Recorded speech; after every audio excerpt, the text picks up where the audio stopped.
vencer.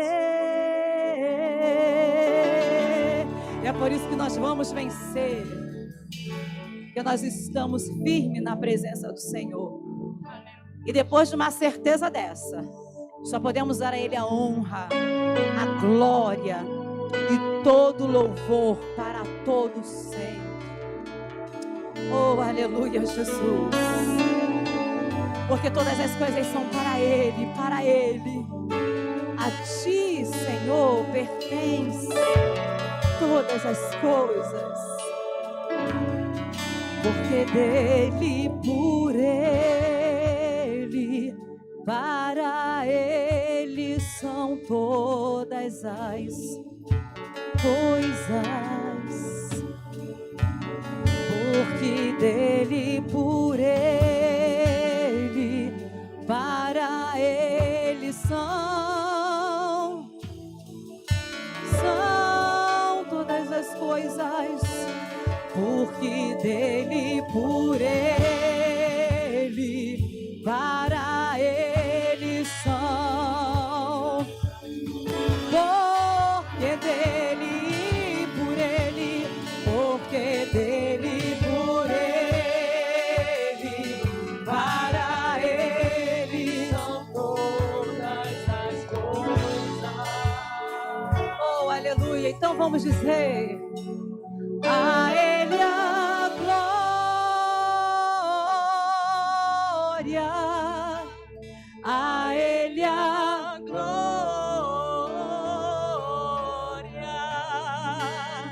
a Ele a glória, para sempre.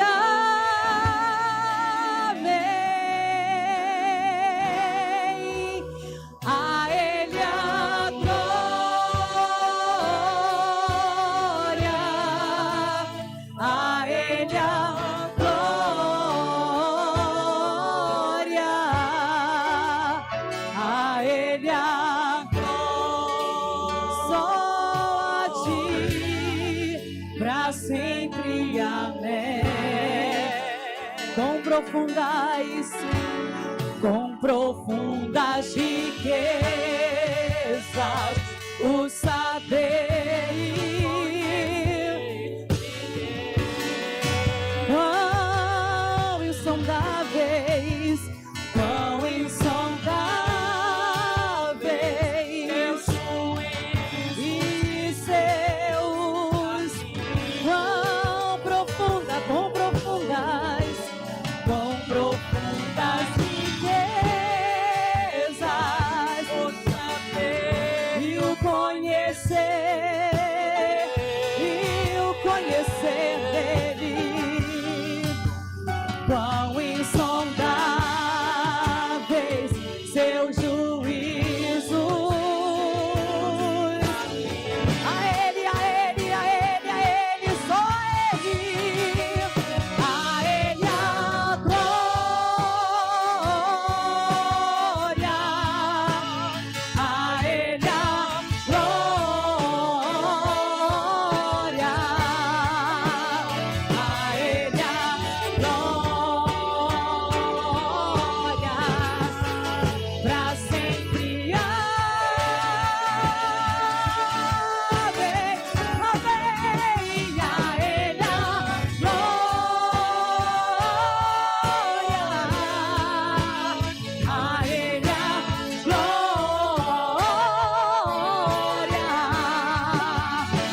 aleluia, a Ele, a Ele, a Ele, a Ele, a Ele. Oh, a Ele a glória, a Ele a glória, a Ele a glória, a Ele a só a Ele. Oh, somente a Ele, a Ele.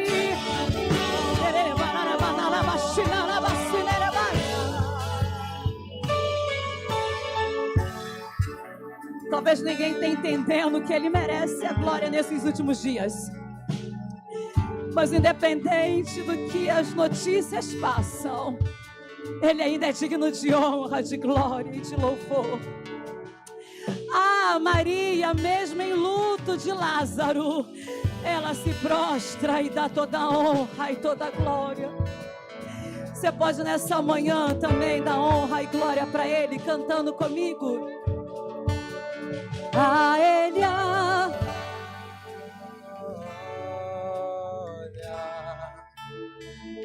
Ele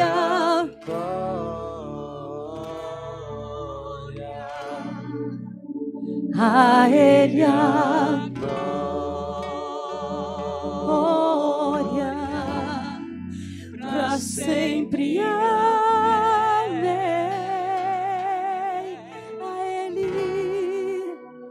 A Ele a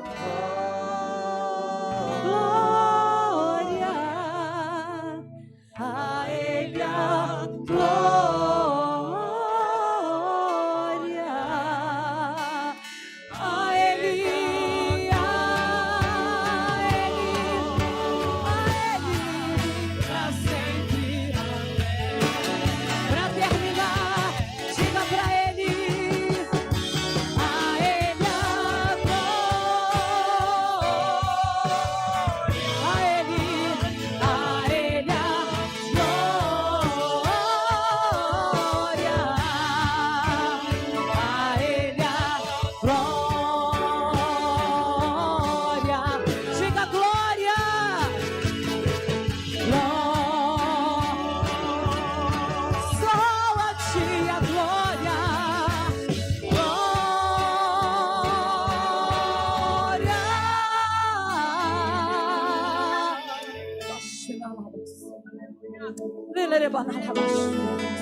Glória para sempre.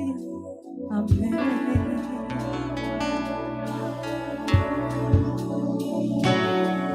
Oh, aleluia!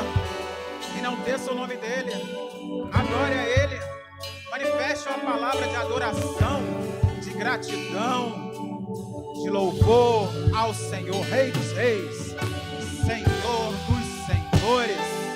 Aleluia! Glória a Deus. Podeis assentar. Glória a Jesus. Louvado seja o nome do Senhor. Você está na Assembleia de Deus Vitória em Cristo. Estamos na nossa escola bíblica dominical. E aí, né, nós estamos na escola bíblica dominical e eu tenho uma pergunta para nós. Não responda. Alguém aí já concluiu aquela leitura que foi proposta para nós neste mês? Pode pôr na tela para mim, 1 Coríntios e 2 Coríntios. Ah, não deu tempo. Olha, eu dei... Não, essa não. A outra figura. De 1 Coríntios, 2 Coríntios. Isso. Eu dei até uma dica semana passada, aí você fala assim, ah, não vai dar tempo, isso aqui. Eu falei, olha, de um aplicativo que até te ajuda, e ainda te dá um auxílio devocional, né? A Bíblia da YouVersion, né? Depois, se você desejar, no final do culto eu passo, mostro como é que funciona, tá? E aí dá tempo, você pode dividir 1 Coríntios nessa semana, e na outra semana que antecede a ceia, você fecha, né? 2 Coríntios. Né? O tempo vai urgir, né? É diferente, vai ser uma leitura muito mais corrida, mas com o aplicativo, por exemplo, ele traz lá um devocional. Foi em 1 Coríntios, acho que foi do André Tanaka, o devocional. O nome dela é um pouquinho difícil, eu não vou lembrar agora. Mas eu já estou praticamente já finalizando 2 Coríntios através do aplicativo. E é muito bom o devocional que vem lá em vídeo para a compreensão, né, do capítulo que você vai estar lendo. Faça esse exercício. Busque a palavra de Deus. Como diz a própria palavra, ela é mais doce do que o mel. Mais doce do que o mel. Ah, isso quer dizer que as folhas são doces? Não. Isso vem já da antiguidade. As crianças, no costume judaico, eram ensinadas a aprender o alfabeto e alguns escritos já com favos de mel. Então, toda vez que eles liam, eles lembravam a doçura da palavra de Deus. Então, faça esse exercício. Se discipline para ler a Bíblia. E ainda mais que nós temos porções separadas pelo nosso pastor presidente, pastor Silas, para que nós tenhamos um elevo espiritual. Não é uma leitura linear, né, direta, como está o texto, né, como nós temos hoje aqui, empacotado, né, vamos dizer assim, mas é uma leitura que vai trazer e traz, com certeza, um crescimento espiritual para a sua vida, nesses tempos que temos enfrentados. Vamos ofertar ao Senhor com alegria? Acompanhe aí, Joel capítulo 2, é um texto muito conhecido.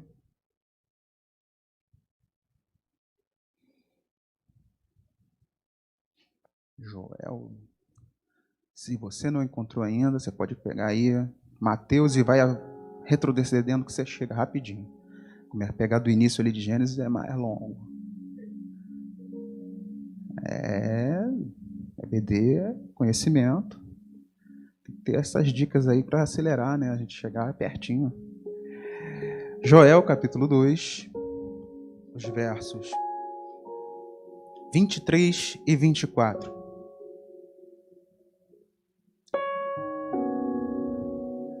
Diz assim a palavra de Deus: E vós, filhos de Sião, regozijai-vos e alegrai-vos no Senhor vosso Deus, porque Ele vos dará em justa medida a chuva temporã. Fará descer a chuva no primeiro mês, a temporã e a serôdia. E as eiras se encherão de trigo, e os lagares transbordarão de mosto e de azeite. Nós vemos aí um cenário em Joel em que há uma destruição, mas também há uma promessa para a vida do povo de Israel. E eu trago para você nesta manhã essa certeza de que quando você semeia no reino de Deus, as suas eiras se encherão trigo e os seus lagares de mosto. É uma certeza, irmãos. Quando nós somos liberais no reino de Deus, os frutos vêm. Porque Deus, ele não é insensível para um coração contrito. Deus, ele não é filho do homem para que se corrompa, mude, deixe de fazer algo que ele mesmo estabeleceu. A lei da semeadura está aí. Nós vemos dia a dia. Digo mais ainda. Quando nós estamos semeando no reino de Deus, nós estamos semeando sobre vidas. Nós temos visto, não somente aqui na nossa igreja, né, algumas coisas que já foram concluídas, mas também em outros lugares. Na África, por exemplo, pessoas que são alcançadas, escolas até também que chegam, né, àquela comunidade, assim como outros projetos da Vitória em Cristo. Mulheres que são alcançadas, mulheres pós-estupro, né, que são alcançadas, outros ministérios também que o nosso pastor ele investe, e tudo isso passa pela sua oferta, pelo seu dízimo. Por isso eu te convido nesta manhã, eu te desafio, na verdade, a ser liberal nesta manhã, a semear no reino de Deus e ver o quanto Deus poderá fazer, não somente pela sua vida, mas também pela vida de outras pessoas. Seja liberal nesta manhã, oferte com alegria ao Senhor. Os obreiros e as obreiras podem distribuir os envelopes. Nós temos o facilitador, que é a máquina de cartão, e se você vai dizimar, você pode pedir um outro envelope ao obreiro ou obreira que ele estará entregando a você. Deus os abençoe.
sua semente.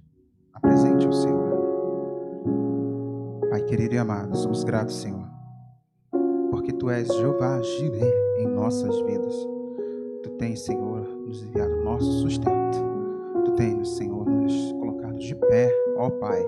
Agora, Senhor, atenta para a oferta dos Teus filhos, a semente, Senhor, dos Teus filhos. Prospera, Senhor, tudo aquilo que os Teus servos tocarem. A planta dos pés deles, Senhor, onde pisar, seja abençoado.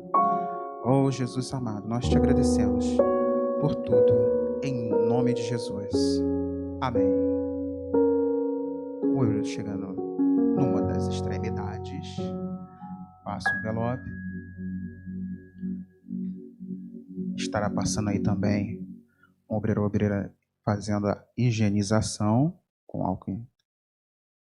Já não é tão em gel, né? Esse já é mais líquido, né?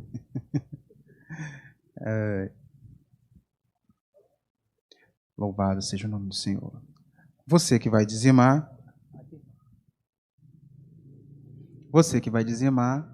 você tem um gasofilácio lá atrás, ali na mídia, e um outro aqui à frente.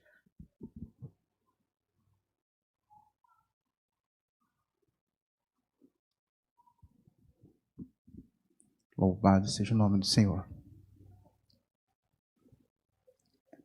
Reparando aí, né, o que aconteceu na semana retrasada, as classes estão liberadas. Amém? Os adolescentes aqui na sala em anexo. Ali atrás, o diácono Colim estará aguardando os irmãos que vão se batizar, os batizantes, os novos convertidos também. Ali depois do blindex, aquela sala já em frente. Os jovens, pelo que eu soube, que eu lembro, vai ser lá acima, aqui na... Também. Gilberto vai estar ali orientando o pessoal. Isso.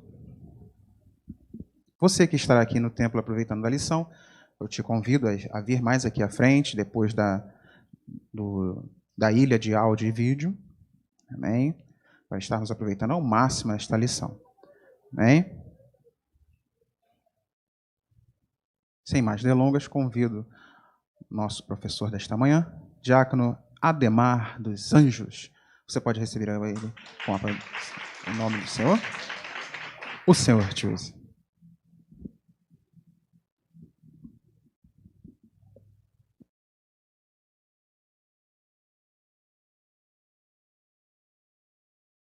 Senhor para a igreja. Amém? Glória a Deus por estarmos aqui, né? Cada dia que a gente acorda, nesse tempo, a gente tem que dar mais glória, né? Porque é tanta notícia ruim que aparece, a gente vai ver uma notícia, é só sangue, né? É morte, morte, morte, morte. Mas eu louvo a Deus porque nós estamos na casa do autor da vida, né? Aquele que é dono da vida, aquele que tem nos sustentado, tem nos guardado, né? Tem nos livrado dessa praga, né? E tá baixa? Melhorou um pouquinho? Deus tem nos livrado aí desses momentos caóticos em que nós temos vivenciado, né? E isso tudo é para a glória do nome dele, né? Não é para fazermos com que nós tenhamos a mesma atitude do povo lá no Egito, né? Que agora virou robô, né? Virou robô.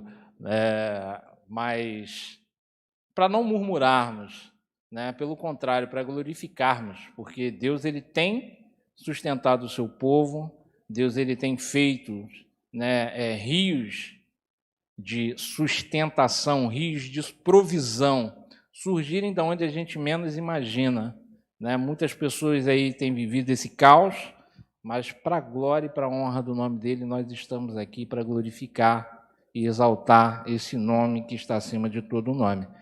Bom, hoje nós vamos falar sobre mais um discípulo de Jesus, nossa lição de número 12, estamos chegando ao final de mais um trimestre, né? Muitos começaram esse trimestre e não terminaram, né? Mas nós estamos aqui pela misericórdia do Senhor, né? E hoje nós vamos falar sobre um discípulo muito estigmatizado, né, o discípulo incrédulo, né? Nós vamos falar sobre Tomé, que na realidade foi o crítico da verdade. O texto bíblico base se encontra no livro de João, e dos evangelhos, João é o que mais vai falar acerca de Tomé, né?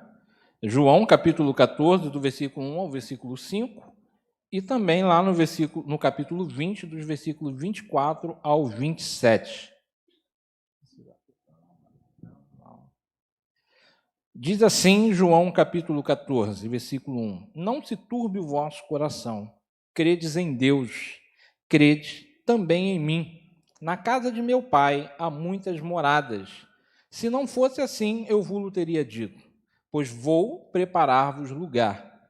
E se eu for e vos preparar lugar, virei outra vez e vos levarei para mim mesmo, para que onde eu estiver, estejais vós também. Mesmo vós sabeis para onde vou, e conheceis o caminho. E disse-lhe Tomé: Senhor, nós não sabemos para onde vais e como poderemos saber o caminho? João capítulo 20, do versículo 24 ao 27. Ora, Tomé, um dos 12, chamado Dídimo, não estava com eles quando veio Jesus.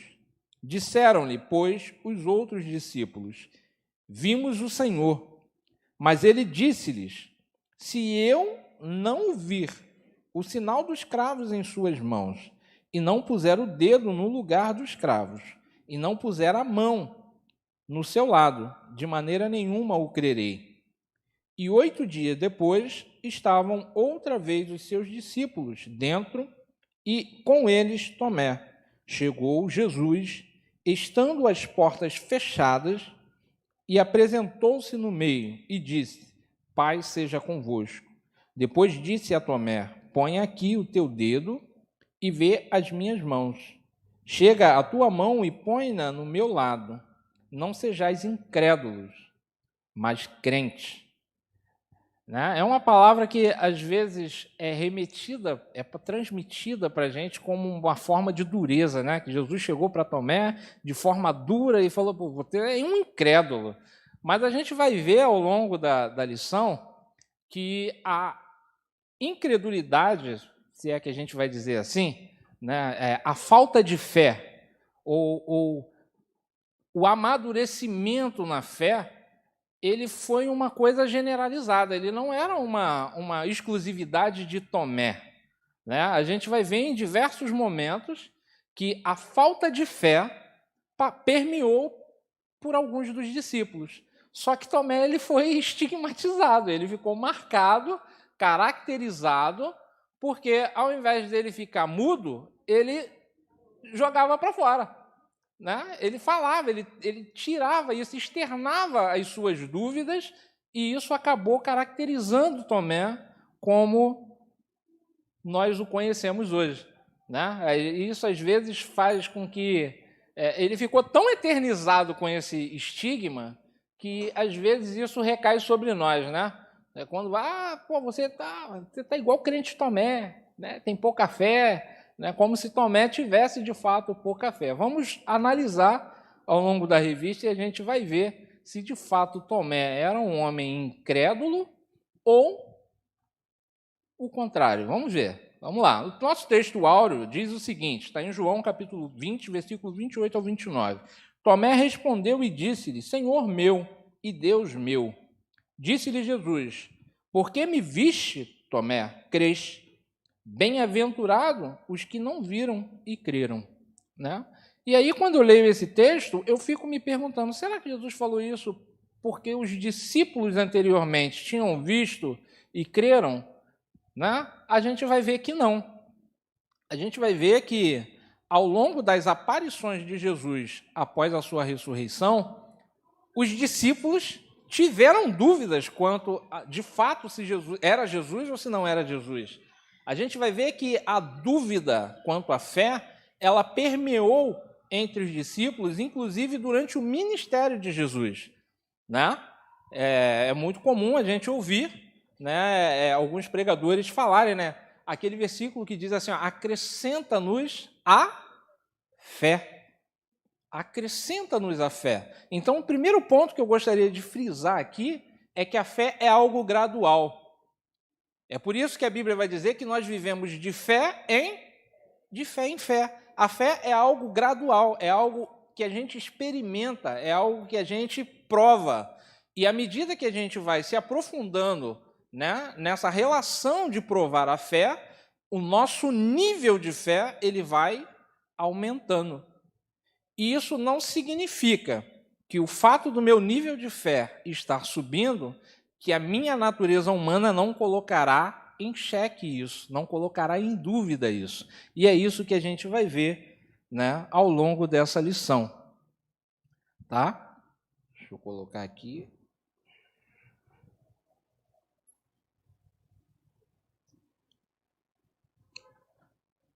Bom, quem foi Tomé? Tomé foi um dos 12 apóstolos de Jesus.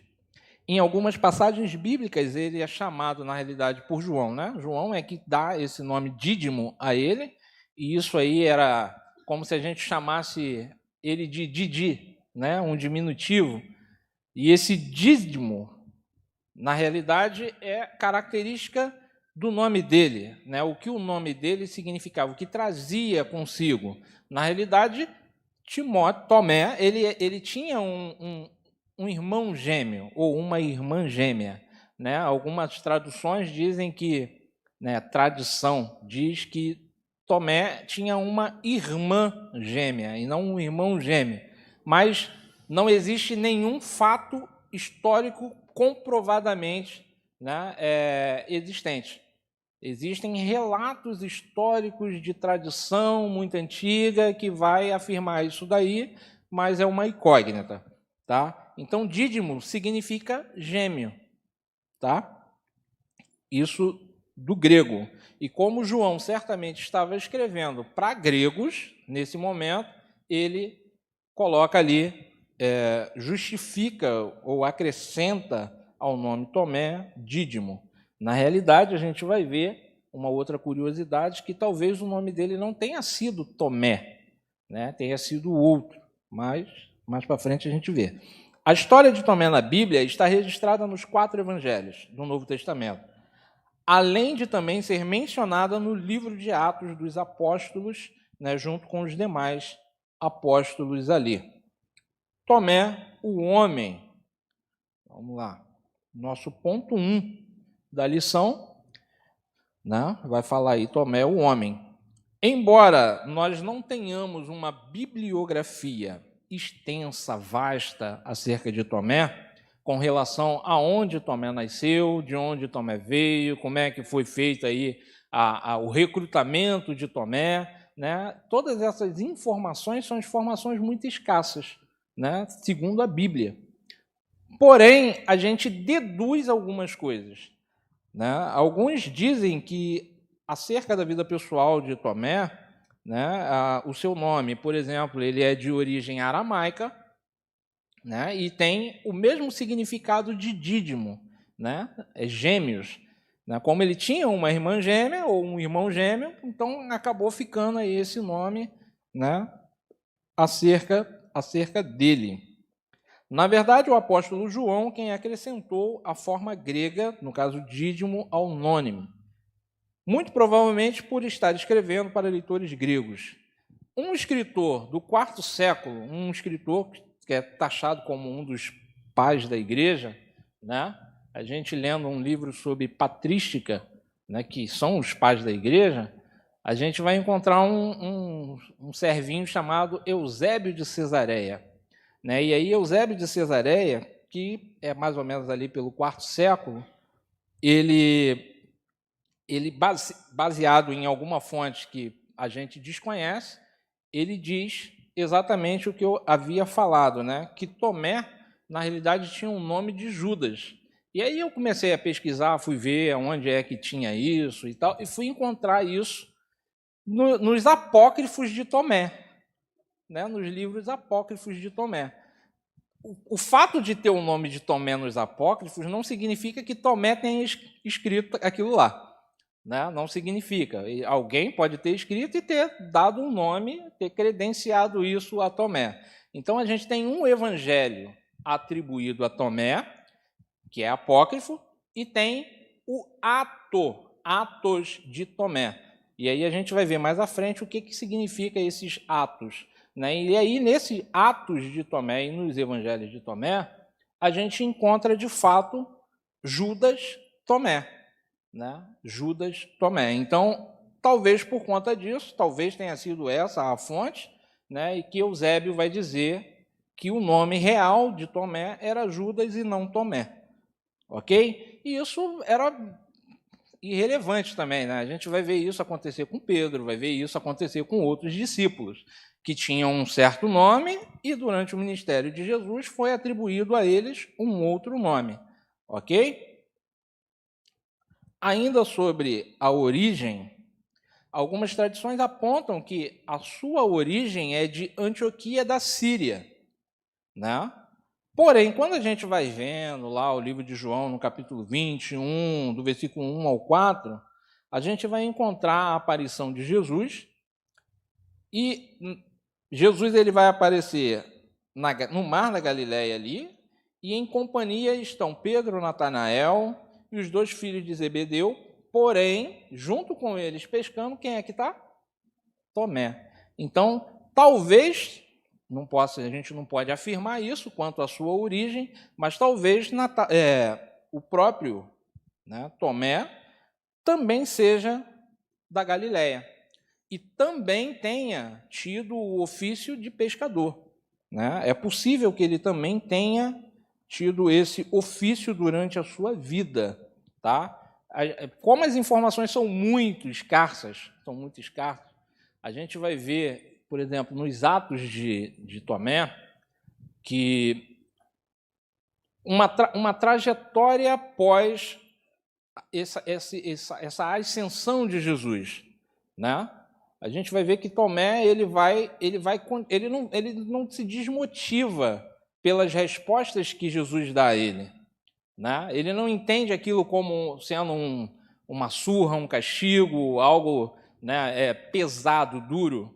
Né? Ele quer respostas. Eu tenho as minhas dúvidas, eu quero as minhas respostas para que eu possa continuar seguindo. E ele tem essas respostas, e a gente vai encontrar lá nesses Atos de Tomé, por exemplo, as indicações de lugares para onde ele foi, após a ascensão de Jesus. E um dos lugares que ele vai evangelizar é na Síria.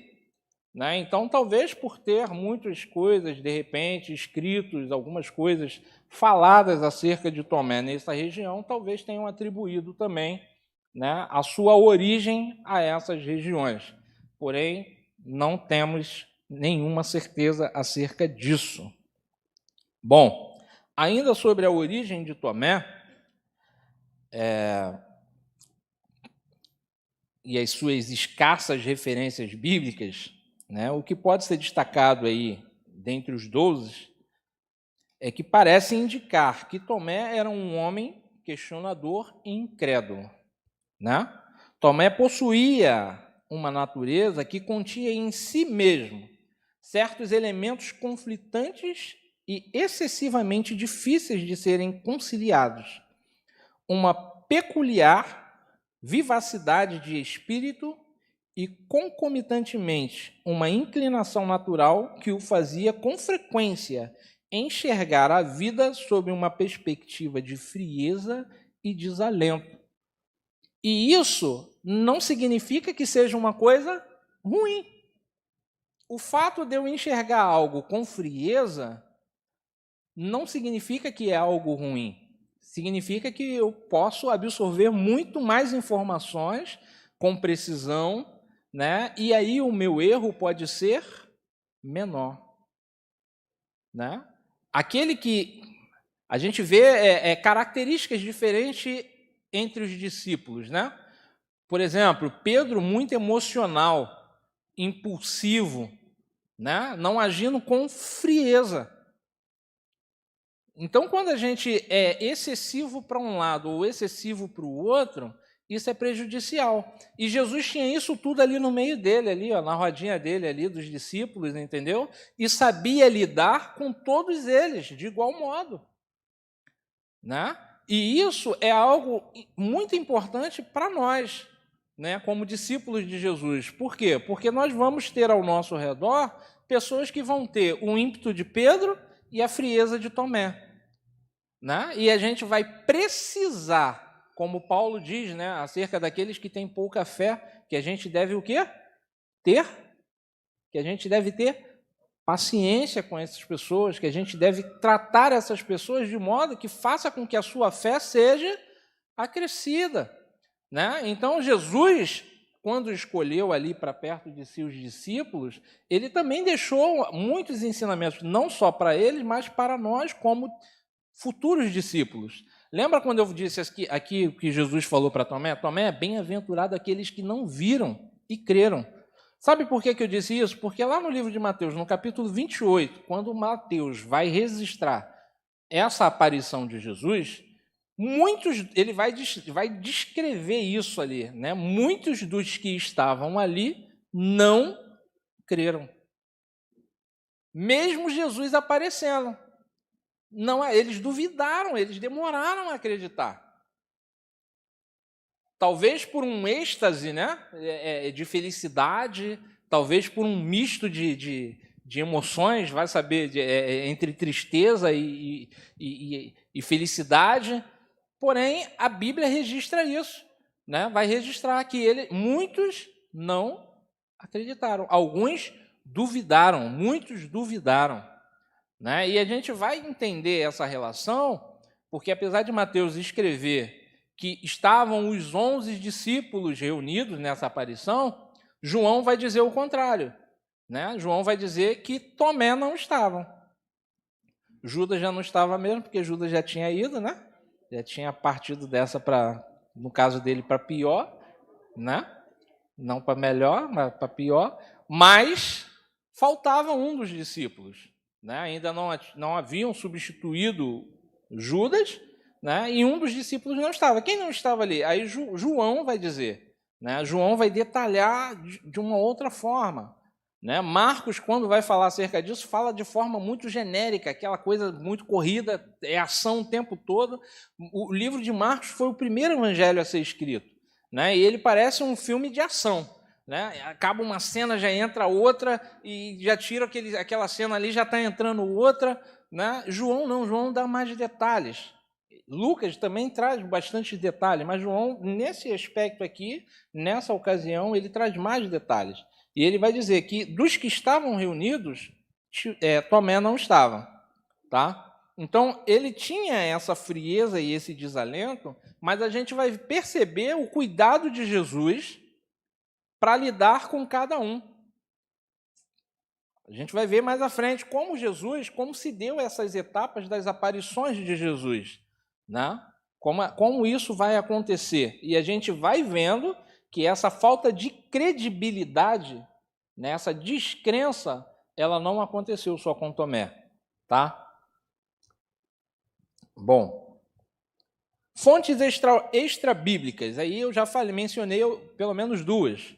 Né? Eu mencionei pelo menos duas. O Evangelho de Tomé, que é até interessante, embora ele seja apócrifo, não significa que não tenham dados históricos. Agora, não significa que esses dados históricos sejam reais. Né? Como não existe uma veracidade, ou não houve um consenso entre aqueles que fizeram a análise, ele foi colocado à parte. Tá? Então, o Evangelho ele retrata, por exemplo, a infância de Jesus dos seus 5 anos de idade até os seus 12 anos de idade. Tá? O Evangelho de Tomé. E aí acontecem coisas interessantes ali, né? Porque ele retrata um Jesus meio sanguinário, meio enérgico demais, com 5 anos de idade. Né? A partir dos 5 anos de idade, Jesus é aquele molequinho, né? Vamos colocar aqui no nosso linguajar, aquele molequinho abusado. Cheio de poder, mas abusado, que não respeitava o mais velho, né, que não dava muita bola, né, porque tinha todo o conhecimento já a partir dos 5 anos de idade. É assim que eu entendi quando eu li esse evangelho de Tomé, né? Jesus brincando num sábado, depois de uma chuva, pega lá a laminha, começa a fazer pombinhos de argila, né? E aí, brincando, e alguém passa, vê aquilo, pô, vai para José, José, ó, teu filho está fazendo coisa que não deveria ser feita no sábado.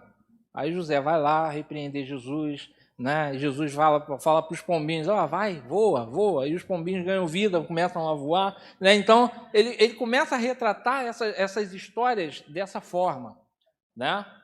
A criança, uma outra criança que estava brincando com Jesus e de repente falou alguma coisa que Jesus não gostou, e Jesus foi lá e mandou a criança morreu, né? Aí vem os pais da criança, pega, vai até José, enfim, são relatos muito trágicos, né? E que em determinado ponto da idade de Jesus, ou da história ali que é narrada por eles, Jesus começa a reverter também algumas situações, né? Criança que caiu de lá e morreu, aí os pais não sabiam, desesperados, culparam Jesus, aí Jesus vai e vira para a criança e fala, ô fulano, levanta aí, fui eu que te empurrei lá de cima para tu morrer? Aí a criança levanta, não foi o senhor que me empurrou não, Jesus, mas foi você que me trouxe a vida de novo, né? Então, assim, são esses tipos de relato que vão estar incluídos aqui no Evangelho de Tomé, tá? Esse Evangelho, ele é tido como um texto gnóstico, né? E aí eu vou explicar para vocês o que era o gnosticismo, tá? E apesar por ele ser gnóstico, a gente vê ele muito como um texto influente em outras culturas, principalmente na cultura védica, que é a cultura indiana, aquela cultura dos Vedas, aquelas culturas, né? Por quê? A gente vai ver dentro dessa cultura uma questão que eles falam do chegar ao transcendental através do conhecimento. E às vezes adquirir esse conhecimento vai passar por ciclos, que eles vão chamar de karmas, né? Então, assim, tanto o Evangelho de Tomé quanto os Atos de Tomé, eles vão incluir algumas coisas que vão dar a entender que isso essa salvação, ou o reino de Deus, ele será atingido pelo conhecimento, né? Aquele que diz que conhece algo, mas não se conhece, esse, na verdade, não conhece nada. É uma das coisas que vai estar escrito lá dentro desses evangelhos aí de Tomé, né? Então, assim, o conhecimento, a razão, né, o chegar ao transcendental pelo conhecimento, era a única fonte, a única forma. Então, eu pelo menos chego à conclusão de que essas fontes extrabíblicas, elas de fato não tenham sido escritas pelo apóstolo Tomé. Elas muito possivelmente podem ter sido feitas por alguém que era gnóstico, que tinha uma vida gnóstica dentro dessas regiões por onde ele passou, né? E para dar credibilidade àquilo que ele escreveu, ele tenha dado autoria a uma outra pessoa, no caso aqui, a Tomé. Ok? Isso era comum, tá? Isso era muito comum as pessoas fazerem.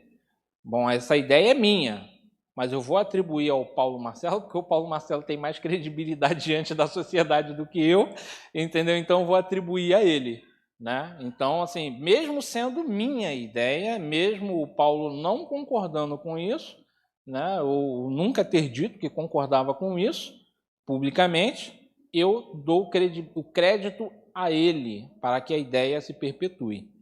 Ok? Bom, eu falei sobre a questão dos gnósticos. E o que seria o gnosticismo? O gnosticismo é a ideia de que somos salvos através do conhecimento. E, por vezes, um conhecimento secreto.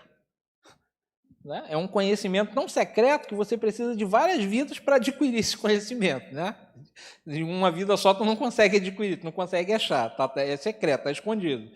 Às vezes era alinhada a ideia de sucessivas reencarnações para a obtenção deste conhecimento, até que se chegasse a um plano mais elevado. Era a heresia mais fértil nos dias dos apóstolos. A gente vai ver Paulo combatendo isso, a gente vai ver tantos outros. Paulo foi o que mais combateu, né, acerca dessa heresia dentro da igreja. Tá? Paulo, João e Judas, eles mencionam ataques contra esse tipo de doutrina.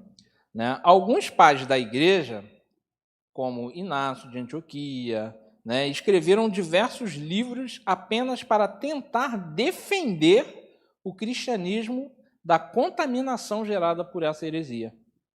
Olha só, esse cara foi viver mais de 200 anos depois de Jesus. Era cristão. E para defender o cristianismo do que havia ocorrido, né, acerca das doutrinas, né, houve mistura de entendimento, de trazer coisas de outras culturas para dentro da igreja, né, e colocar aquilo como sendo um entendimento real ou um novo entendimento. Aí por isso a gente vai ver Paulo falar aquela frase dura, né? Ó, se alguém voltar aqui e ensinar a vocês, ainda que essa pessoa seja eu, né, ensinar algo que eu já ensinei para vocês de uma outra maneira, tenha isso como anátema, tenha como maldição. Né? Por quê? Porque era assim. O gnosticismo ele foi uma das heresias, uma das formas de heresias mais sutis, né, que entraram dentro da igreja. E era difícil de ser combatida. Né? A gente vai ver Paulo, por exemplo, amaldiçoar pessoas por conta do gnosticismo. Ó, fulano, esquece, fica longe de fulano, eu já entreguei ele na mão do Satanás. Né? Já entreguei ele na mão do Satanás. Por quê? Porque o camarada ele fazia uma coisa sutil. E é essa sutileza que Satanás faz na vida da gente muitas das vezes. Né? Ele chega com uma informaçãozinha que parece ser agradável, parece ser correta, né? Mas que vai colocar em destruição todo aquele alicerce que foi construído. Né? Então, era uma questão muito difícil de se lidar. Né? Apesar de alguns críticos recuarem a data de composição desses livros que a gente mencionou, né, acerca de Tomé, provavelmente essas obras foram escritas somente depois do 2º século. Ou seja, Tomé já tinha ido há muito tempo. Né? Então, isso significa que algum autor gnóstico provavelmente se aproveitou do nome de Tomé como pseudônimo, né, para a sua obra, possivelmente para facilitar a divulgação das suas ideias. Nosso ponto 2, a gente tem justamente aí o Tomé apóstolo. Pode colocar aí para a gente aí? Isso, Tomé apóstolo. Foi um homem que vivia uma dualidade. Por conta disso, foi estigmatizado como o apóstolo incrédulo. Por que essa dualidade? Aí tem um mapa com 4 regiões cercadazinhas assim em vermelho, que foram os lugares onde ele mais trabalhou, né, o evangelho após a ressurreição, a ascensão de Cristo, né, chegando aí à Índia.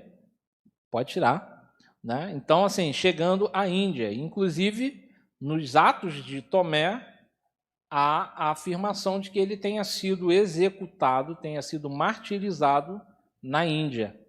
Né? Não existe nenhum fato nessa informação. Né? Só que tem um registro ali que possivelmente ele tenha morrido lá na Índia. Outros já dizem que ele morreu na Turquia. Né? Enfim, não se sabe aonde foi que o cara morreu. O que se sabe é que o que ele fez foi fazer com que o evangelho de Cristo, o reino de Deus, fosse propagado nesses lugares. E isso é o que importa. Né? E isso é o que importa. Quanto à questão da dualidade dele como apóstolo, a gente vai ver algumas coisas interessantes. Primeiro, lá no 2.1, a gente vê uma atitude de coragem e amor. Pode colocar para a gente aí esse slide? Isso. Uma atitude, 2.1, uma atitude de coragem e amor. Quem pode ler para a gente aí? João, capítulo 11, versículo 15 e versículo 16. Evangelho de João, capítulo 15,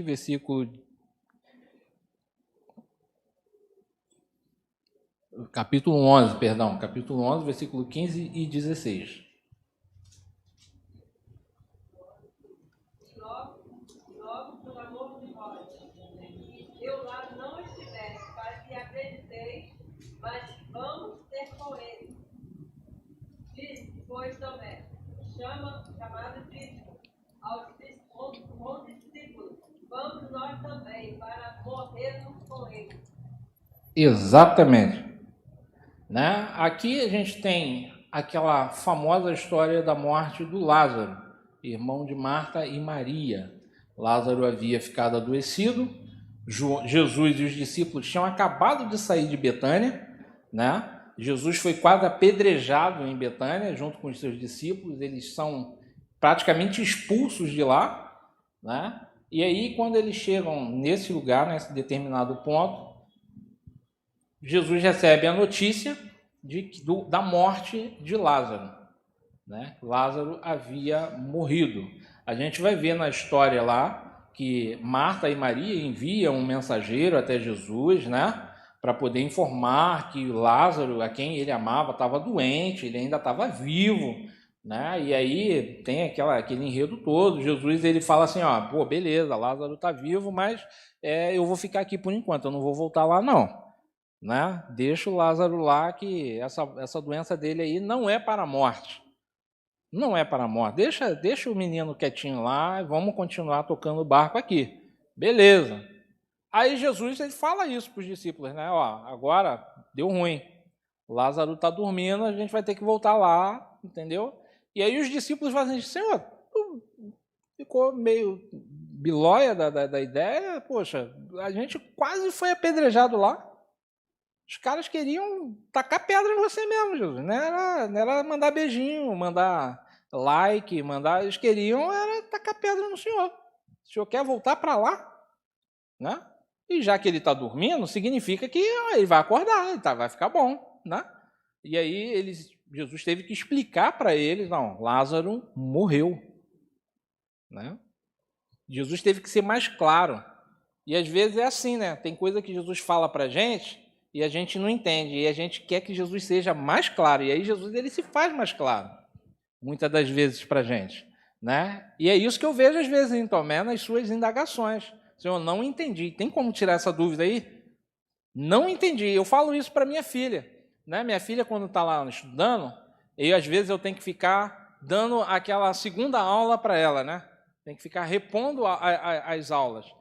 Filha, você não está estudando? Não tem a professora lá? Tem. Se você não entender alguma coisa que a professora está ensinando, você levanta o dedinho e fala, professora, não entendi. A senhora pode, por favor, explicar de novo? Se você não entender de novo, você fala para ela, professora, eu ainda não entendi, até você entender. Sabe por quê? Porque enquanto nós não tivermos o conhecimento, nós não poderemos prosseguir.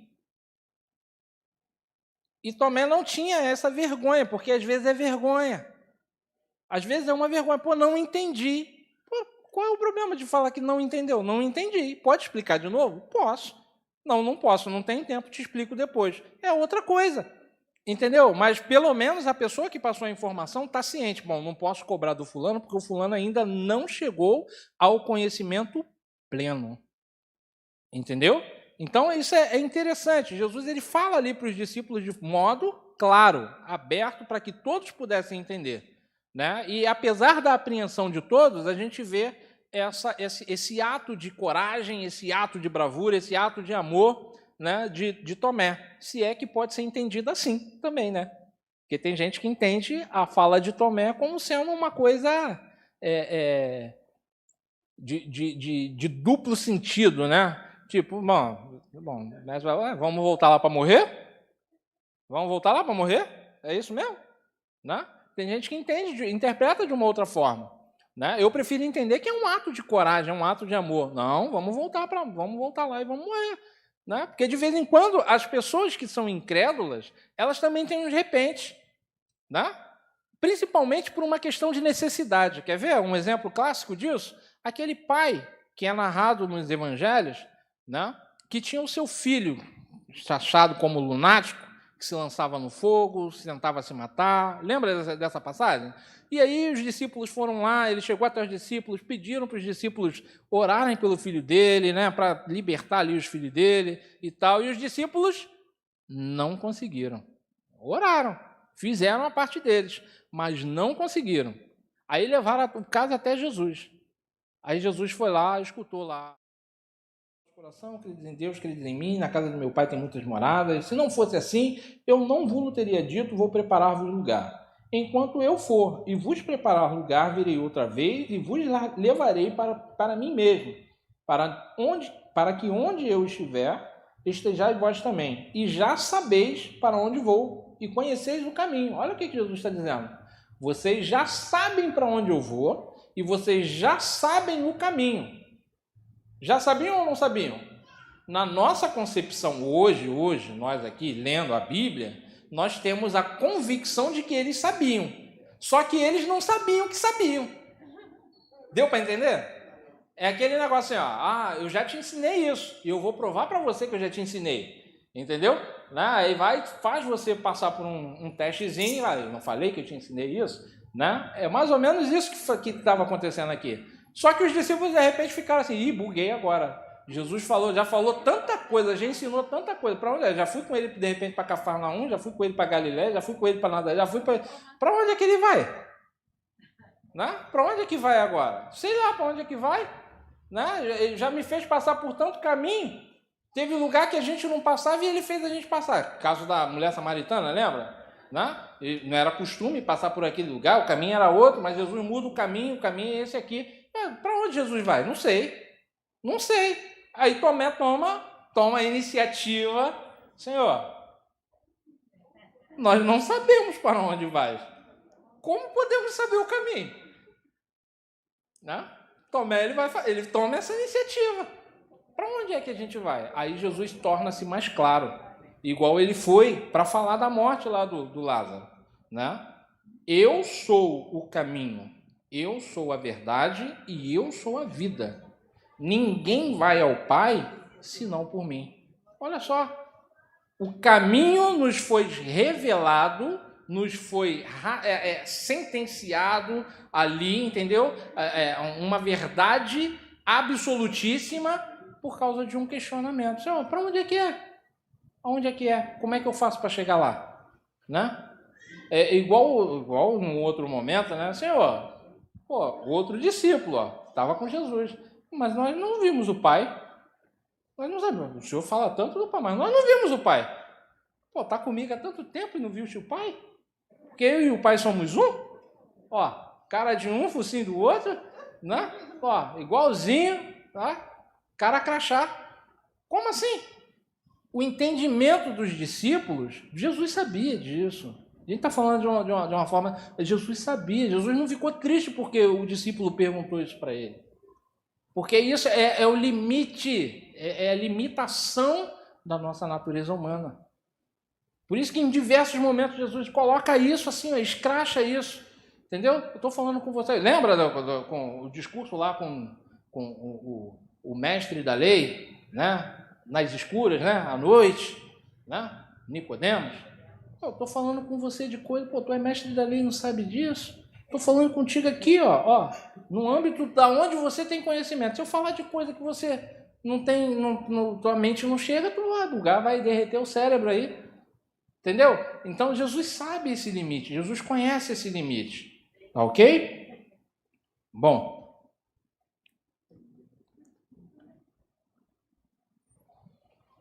A gente já está caminhando aí para o final.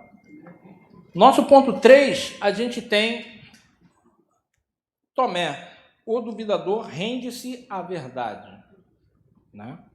Após sua ressurreição, Jesus ele apareceu aos seus discípulos, porém Tomé estava ausente, como nós já mencionamos.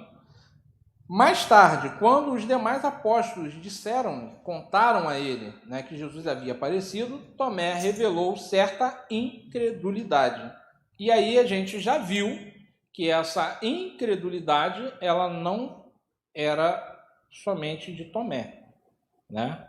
A gente viu lá em Mateus capítulo 28, o ato da ressurreição de Jesus, o aparecimento de Jesus, né, aos 11, que ele diz aqui que são 11, né, a gente vai ver que, de fato, a partir do versículo 16, né, Mateus capítulo 28, a partir do versículo 16. E os 11 discípulos partiram para a Galileia. Partiram para a Galileia por quê? No relato de Mateus, a primeira aparição de Jesus é para Maria e as mulheres que tinham ido lá no sepulcro. Lembra disso? Jesus morreu, aí beleza, veio o sábado, estava todo mundo chorando, veio domingo. As mulheres, o que as mulheres decidiram fazer? No terceiro dia, decidiram ir lá no túmulo, né? Pô, vamos botar a plantinha lá para ficar bonitinho, vamos, né? Vamos melhorar aquele negócio lá, vamos cuidar do túmulo de Jesus. Quando elas chegam lá, encontram lá os dois camaradas que tinham sido cedidos pela guarda romana para ficar lá, né? Porque qual era a história? A história era que os judeus chegaram lá para os romanos e falaram assim, ó, o cara morreu, mas antes dele morrer, ele havia dito que no terceiro dia ele ia ressuscitar. Se isso de fato acontecer, né, vai ser pior do que a primeira informação. Era melhor ter deixado ele vivo e não matado ele, se isso de fato acontecer. Então, para que os discípulos dele não cheguem lá, não roubem o corpo, para afirmar, depois de 3 dias, que ele ressuscitou, a gente precisa colocar segurança naquilo lá, trancar aquilo lá de forma bem segura, entendeu? Para que não haja nenhum tipo de assalto do corpo de Jesus, né? E aí o camarada de Roma lá, que estava governando aquela região, vai dizer, toma esses 2 camaradas aqui, eles vão servir vocês e aí vocês façam essa segurança do jeito que vocês quiserem fazer. Aí o problema é de vocês, o problema não é meu. Entendeu? Então vai lá. Aí assim foi. Foram lá, colocaram os 2 camaradas e eles ficaram lá cuidando do túmulo de Jesus para que ninguém fosse lá saquear o corpo de Jesus. Só que quando chegou no terceiro dia, e Jesus já não estava mais lá no túmulo, a pedra já tinha sido removida, os lacres já tinham sido tudo rompido, né? E as mulheres chegaram até lá, elas têm a aparição de um anjo do Senhor. O anjo chega lá e faz um anúncio, o que vocês vieram fazer aqui, infelizmente, vocês não vão poder fazer. Sei que vocês vieram aqui, né, cuidar de Jesus, do corpo de Jesus, tudo direitinho, só que olha só, Jesus não está mais aqui, ele ressuscitou. Entendeu? Então eu só vim aqui, na realidade, para dar essa informação para vocês, que é para vocês voltarem por onde vocês vieram e anunciar isso lá para os discípulos lá de Jesus. Né? Vocês voltem, então, lembre-se disso, elas não viram Jesus no túmulo. Jesus não apareceu para elas lá no túmulo. Quem apareceu foi o anjo para dar a mensagem, para dar a informação. O que elas fizeram? Mesmo com medo, e aí Mateus ele registra isso, que elas estavam com medo, e que os 2 que estavam lá já estavam deitados, se fingiram de mortos ali, né, porque também estavam apavorados, mas escutaram tudo. Escutaram tudo. Então elas, perna para quem te quer. No meio do caminho, quem aparece para elas? Jesus. Aí Jesus vai aparecer para elas, né? Elas vão se prostrar, vão adorar, vão ficar radiantes de alegria, né? E vão voltar lá para os discípulos para dar informação. Quando ela chega lá onde estão os discípulos e dá informação, qual é a atitude dos discípulos? Descrença. Descrença. Eles desacreditaram do que elas haviam falado. Desacreditaram. Pedro, tomado por um impulso, né, resolve correr até o túmulo. E aí, quando chega lá, ele vê. Os guardas já não estavam lá, os guardas já tinham picado mula para ir lá pro governador lá de Roma, lá para poder dar a notícia do que eles haviam ouvido acerca, né, de Jesus pelo anjo, né? E aí a gente vai ver uma coisa muito séria acontecer. Muito séria. A morte de Jesus, de fato, para os judeus, foi pior do que manter Jesus vivo. Foi pior. Né? Mas enfim, vamos lá, vamos seguir, porque senão a gente vai ficar muito tempo. Mas foi pior, tá?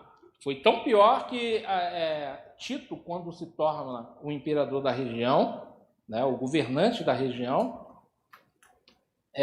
os judeus que se converteram a Cristo, que caminharam com Cristo, eles praticamente foram expulsos, né, da região de Jerusalém, daquela região da Judéia, eles foram expulsos, porque a perseguição foi muito grande pelo judaísmo em cima deles. E aí, um outro historiador do primeiro século, que muita gente, às vezes, muitos pregadores gostam de citar, e outros gostam de citar negativamente, mas ele não era cristão, e ele vai dizer que o que aconteceu com o povo judeu, naquele período, foi pelo fato deles terem feito Jesus morrer. Pela forma como eles fizeram, eles conduziram o processo para que Jesus fosse morto, né? E ele vai dizer o seguinte, que todos os judeus que ficaram em Jerusalém, eles passaram por um período de fome tão grande, mas tão grande, que a cena era de tristeza muito grande, né? Flávio Josefo ele vai escrever sobre isso.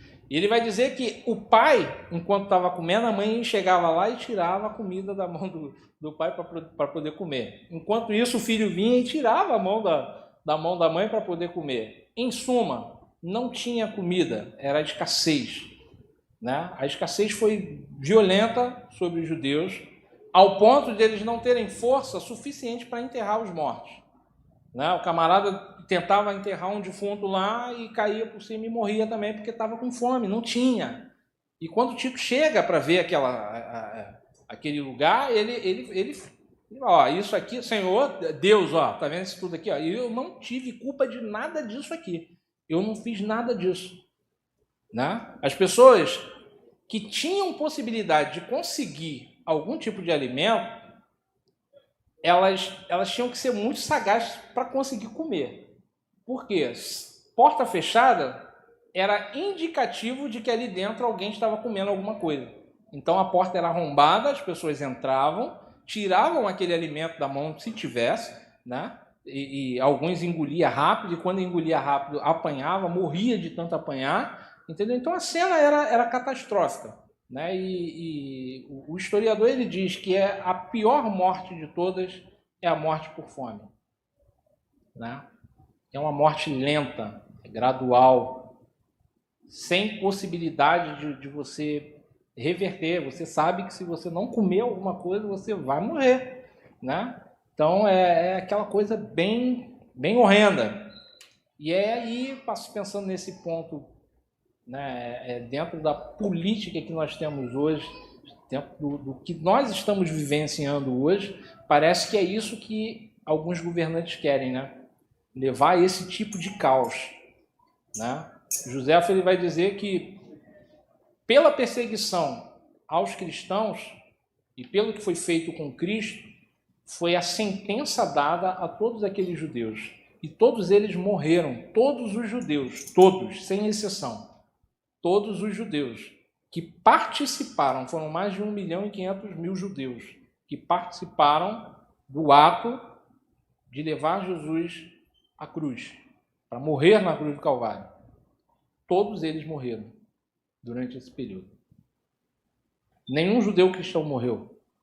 Por quê? Porque foi expulso daquele lugar, né? Talvez, às vezes, a gente não entende como Deus age. E às vezes parece ser ruim em algumas situações na vida da gente. Mas às vezes é livramento de Deus.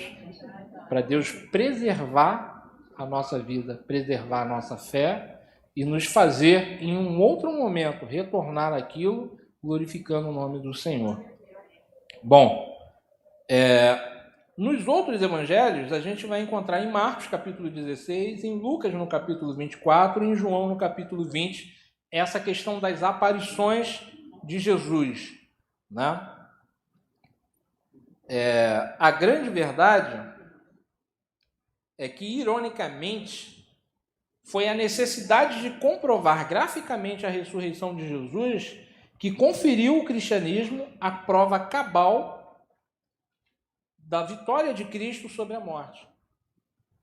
Pensa como é que era surreal esse relato. Os caras estavam conversando de porta fechada. Tá ali o grupinho. De repente, do nada, brota alguém ali. Paz seja convosco. Tombei, eu caio, sai correndo. O que é isso? Né? E Jesus tinha uns negócios desses de vez em quando. Lembra quando Jesus foi andando por cima do mar, lá, por cima do mar, chegando perto dos discípulos? É fantasma, né? Então Jesus tinha esses negócios. Jesus já não tinha mais limite, não tinha o limite físico. Ele ainda não estava no corpo totalmente glorificado, mas o corpo dele já não era o corpo físico como nós, né? Mas ainda existia alguma coisa, porque a última aparição de Jesus ele vai falar o quê? O que tem de comer? O que tem para comer? O que a gente vai comer hoje? Né? Então, assim, ainda existia alguma coisa, né? Mas foi justamente a dúvida de Tomé que comprovou a veracidade da ressurreição de Jesus. Se a gente for, não dá tempo, a gente já está terminando. Mas se a gente fosse analisar um a um dos evangelhos, quando trata acerca das aparições, a forma como é feita, lá em Mateus, primeiro para as mulheres, e todos eles vão falar isso, né? Vão seguir a mesma ordem, não com os mesmos detalhes. Mas primeiro para as mulheres vão correr lá para os discípulos, vão falar, aí vai falar com os discípulos também vão ter a mesma coisa, descrença. Né? Aí vai voltar lá e Pai, Jesus vai aparecer depois para os discípulos, para um grupo dos discípulos. Na realidade, João vai dizer que ele vai aparecer para 2 discípulos, né? Que são os discípulos que estão indo a caminho de Emaús. João ele vai dizer que antes de aparecer para o grupo maior, ele vai aparecer para os 2. E os 2 voltam lá de Emaús, voados, chega lá e para contar a experiência, para contar, de fato, Jesus ressuscitou, ele apareceu para a gente. Só que quando eles chegam, Jesus também, brota lá no meio deles e fala, olha aqui, sou eu mesmo, pode ver aqui a marquinha, pode ver o pé, aqui, tá furado mesmo, entendeu? Então, sou eu mesmo, tá? Então, eu estou vindo aqui para poder designá-los agora a fazer uma coisa importante, né? Só que Tomé não estava. E aí Tomé ele tem a mesma atitude dos outros. Olha, vocês viram, eu não vi. Só que eu não vi. Enquanto eu não ver, eu não vou acreditar. Não? É o mínimo. Eu quero ver. E aí a gente tem aquela famosa frase, né? Ver para crer ou crer para ver. Né? A gente tem fé suficiente para crer e ver, ou nós só temos a fé de enxergar e depois crer. Essas duas coisas sempre vão andar juntas, sempre vão andar com a gente. E não tem como isso ser tirado de nós. Entendeu? Faz parte da nossa natureza isso. A gente precisa ver, ainda que seja na vida de outra pessoa. É por isso que a gente dá testemunhos. Né? Para que serve o testemunho? Serve para solidificar a sua fé.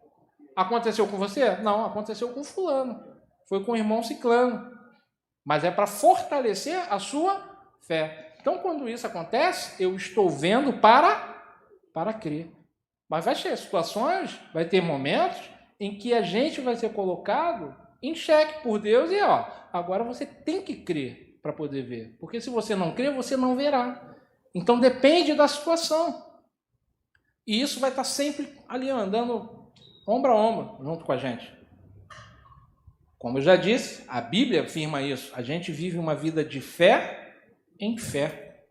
Amém? Amém. Então, só para a gente concluir, o ponto 3 da lição, 3.3, vai falar assim, o confessor da divindade de Cristo. Até o presente momento, Jesus ele era um grande profeta. E nem mesmo os seus discípulos, exceto Pedro, em um determinado momento, é que vai dizer, né, tu és o Cristo, o Filho de Deus, mas se a gente for analisar o relato dos 2 discípulos indo a caminho de Emaús, quando Jesus aparece para ele no caminho e fala, por que vocês estão tão tristes? Vocês estão conversando sobre o quê, rapaz? Tu é estrangeiro? Tu veio de onde?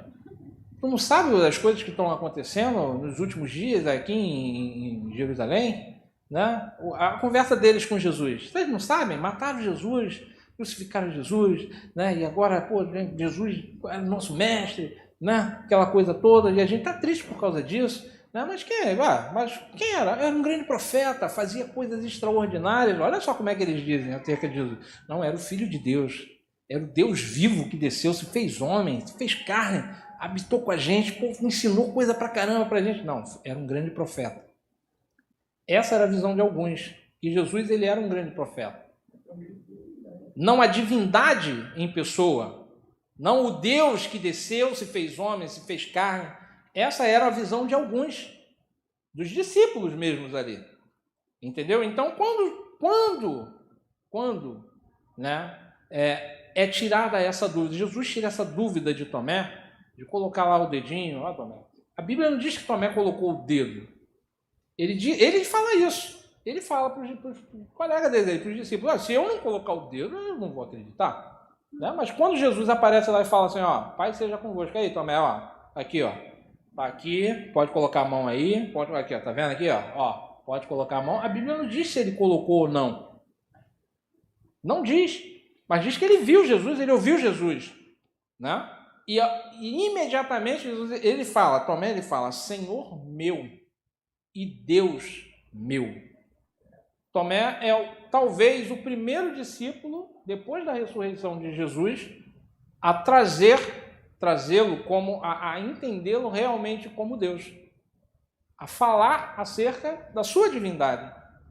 Né? Mostrar essa divindade de Cristo, tá? De forma clara.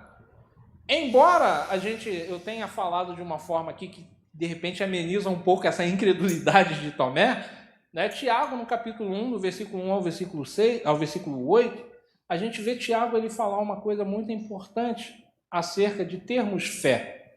Tiago, vamos ler rapidinho. Tiago, livro de Tiago, no capítulo 1.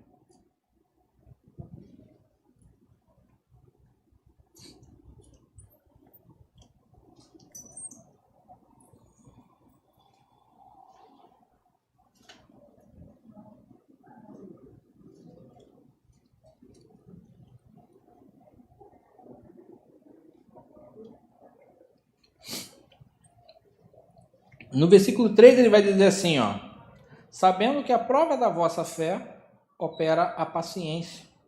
Tenha, porém, a paciência, a sua obra perfeita, para que sejais perfeitos e completos, sem faltar em alguma coisa. E se algum de vós tem falta de sabedoria, peça a Deus, que a todos dá liberalmente, e não lança em rosto, e ser-lhe-á dada. Peça-a, porém, com fé, e em nada duvidando. Porque o que duvida é semelhante à onda do mar, que é levada pelo vento e lançada de uma parte para outra. Né? Então, quando o Tiago fala isso, ele está falando sobre esse cuidado que a gente tem que ter com a fé. Você tem fé, você já viu, já experimentou isso. Né? Então, não duvida não, cara, pede com fé mesmo. Não coloca em dúvida não, sabe por quê? Porque se você colocar em dúvida, isso pode ser uma brecha gigante para que alguém chegue com uma palavrinha que vai fazer você flutuar para outros lugares. Entendeu? Então, ao passo que a fé e a incredulidade andam lado a lado junto com a gente, né? Ter fé e não duvidar é de suma importância. Né? Isso que Tiago fala é para pessoas que têm o ânimo duplicado, né? Dobre.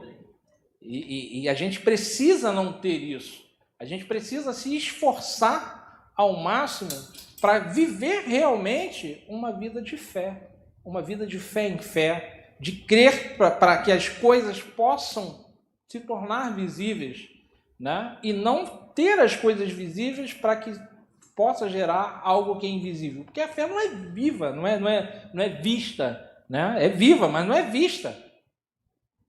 Não é algo palpável. Mas a fé torna coisas impalpáveis palpáveis.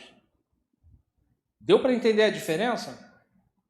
Né? Muitas pessoas criticam o Evangelho, muitas pessoas criticam, né? Cristo, criticam veementemente, né? Colocam de forma dura as suas palavras, de forma crítica mesmo, né? Vai falar do livro que a gente acredita como regra de fé, de vida, que é a Bíblia Sagrada, dizendo que isso daí é um livro antigo, um livro velho, que não serve para nada, né? As pessoas, é um livro místico, né? Porque vai falar acerca de um Deus e vão taxar esse Deus de diversas formas. Eu não quero saber o que as pessoas vão dizer.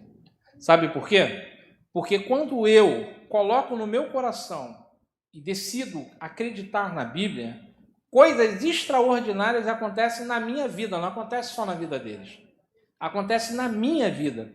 E se eu vivencio isso para mim tem que ser prova cabal de que aquilo ali é uma realidade. Eu não posso duvidar daquilo que acontece comigo. Deu para entender? Poxa, pessoa, eu oro e de repente alguém é curado. Não é possível que... Não é possível. Não. É mentira? Pô, não pode ser. Por quê? Porque fé é algo pessoal. É algo que você vivencia. Você não pode vivenciar fé pelos outros. Você pode ter fé pelos outros. E Deus, pela sua infinita misericórdia, agir sobre a vida deles por conta da sua fé. Deu para entender a diferença? Você não pode acreditar pelos outros. É por isso que a Bíblia vai dizer que cada um dará conta de si. Entendeu? A individualidade daquilo de que se acredita. Que outras pessoas podem ser alcançadas por conta da fé que eu tenho, é uma realidade. Pode. Não significa que serão, mas podem.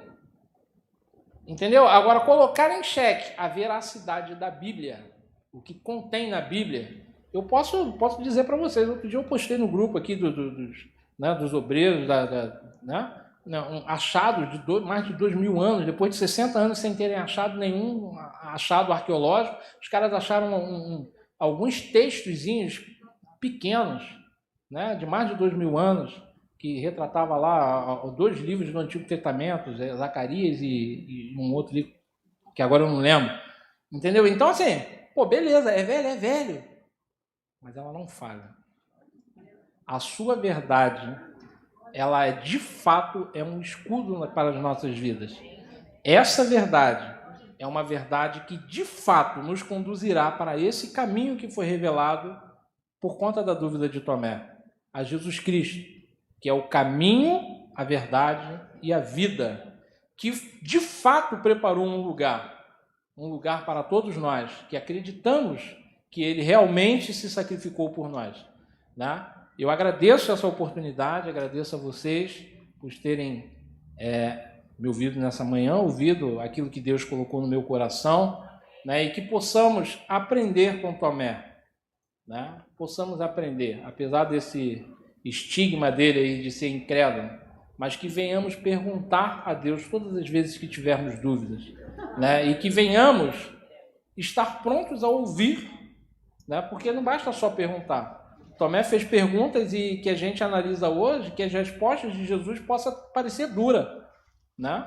Mas as suas dúvidas foram sanadas. Foram sanadas e por causa disso nós temos um conhecimento muito maior do que o que eles tiveram naquele período. E por isso nós cremos, tá? E que essa fé continue sendo acrescentada nos nossos corações até que Cristo volte, nos leve para morar com Ele eternamente. Amém?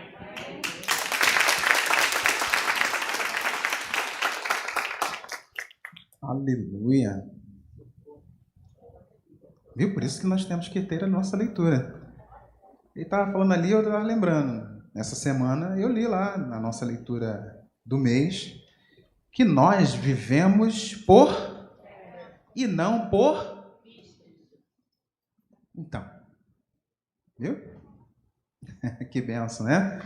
Você pode agradecer pela vida do nosso professor? Deus abençoe e continue inspirando. Vamos nos pôr de pé. Louvado seja Deus. Estou muito feliz com a nossa audiência, né? Quero parabenizar você que está aqui nesta manhã. Como diz o texto de uma mensagem dessa semana, você escolheu a melhor parte, que não será tirada. Amém? Você crê nesta manhã? Louvado seja Deus. Quem aí lembra nosso texto meditativo? Vamos citar aí sem a colinha por enquanto. No 3, 1, 2, 3. Mas graças a Deus, a vitória por nosso Senhor. Vamos repetir mais uma vez?